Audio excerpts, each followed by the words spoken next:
મિત્રો કાળી ફૂગ અને સફેદ ફૂગના બેક્ટેરિયા કરોડોની સંખ્યામાં કેવી રીતે કરવા એનો વિડીયો મૂકું છું, એન્ડ સુધી જોજો.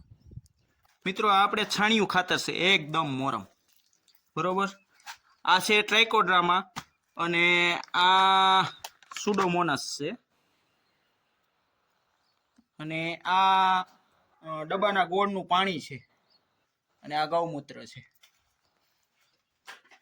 આપણે પેલા આ બધા બેક્ટેરિયા છે ને આની માથે મિક્સ કરી દેશું આ છાણિયા ખાતર ઉપર.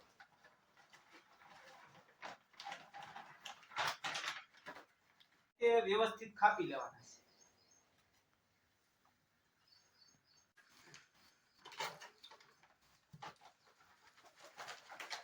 મિત્રો આવી રીતે ગાયના છાણમાંથી આવી રીતે કરશો ને, તમારે 2000 ના બેક્ટેરિયા જોતાય છે ને તો 1000 ના જો, કારણ કે આમાં કરોડોની સંખ્યામાં બેક્ટેરિયા થાય છે.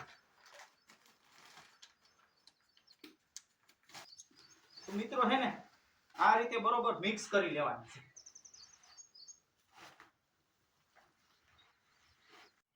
જો મિત્રો આ રીતે બધું વ્યવસ્થિત એકદમ મિક્સ કરી લેવાનું છે, આવી રીતે કરી દેવાનું છે. હવે આની માથે આપણે નાખશું આ ગૌમૂત્ર છે, આ ડબ્બાના ગોળમાં મિક્સ કરી દેશું. તો આની માથે આપણે આ ડબ્બાના ગોળનું પાણી છે ને છાંટી દેવાનું છે. હાલે બતાવો તો.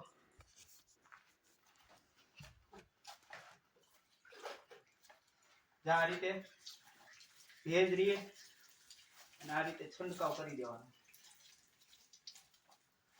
આ બધું પાણી આની માથે ધીમે ધીમે કરી અને વ્યવસ્થિત હાઈ ક્લાસ કરી દેવાનું.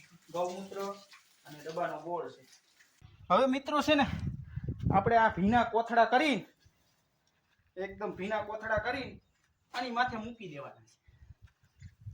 ભેજ એમને જળવાઈ રહે ને એના માટે આવી રીતે આ પેક કરી દેવાના થોડા. મિત્રો આ રીતે આપણે પેક કરી દીધા છે અને ભેજ જળવાઈ રહે એ માટે. અને હવે આને આપણે કાલ સાંજે વીખશું. કાલ સાંજે વીખીને અને ભેજ થોડોક વરસાદ થઈ ગયો છે, ભેજ જેવું વાતાવરણ છે, એટલે કાલ સાંજે ટાઈસ અથવા તો રેતીમાં મિક્સ કરીને અને 10 વીઘાના બેક્ટેરિયા છે એ 10 વીઘામાં ઉડાડી દે. એટલે મિત્રો મારી આ નાના ખેડૂની માહિતી તમને કેવી લાગી? જો કાંઈ આડાહવરું હોય તો તમારા અનુભવ પ્રમાણે મને કહેજો. હું તો આ રીતે મિક્સ કરીને ભેરવીને આપું છું, પણ તમને વધારે ખ્યાલ હોય તો કોમેન્ટ જરૂર કરજો. અને જો માહિતી સારી લાગી હોય તો લાઇક, શેર, કોમેન્ટ ને ફોલો કરી દેજો.